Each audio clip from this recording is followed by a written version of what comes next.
Hello.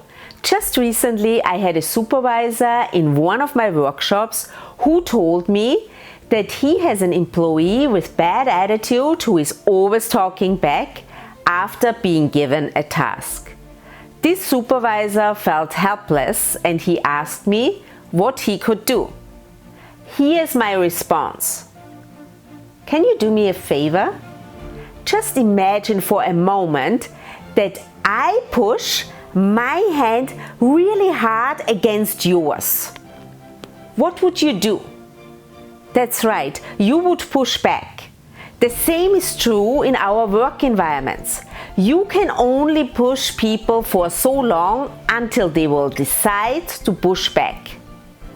This can come in many shapes or forms. Some people will become aggressive, rude, or dismissive. Some will mentally disengage and do the bare minimum, while others will start to complain all day long. Of course, all of this will cost the company a lot of time and money. If you have a similar challenge, here's what you can consider. Number 1, reflect and relate. How long have you observed this attitude? Or have you noticed a recent change? Is it temporary or ongoing?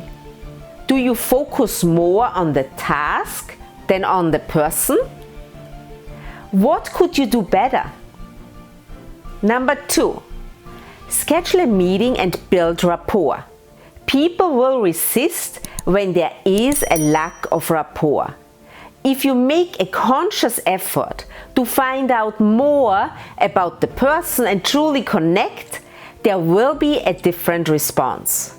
In other words, if you start caring about the person will start caring about the task. Number 3, positive reinforcement. As soon as you start noticing change in the attitude, let the person know that you have observed positive change and how much you appreciate it. People display a certain attitude for a reason, and it is your job to find out what it is.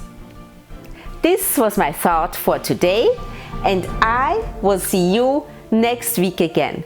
Until then, be happy, be healthy, and be at your best.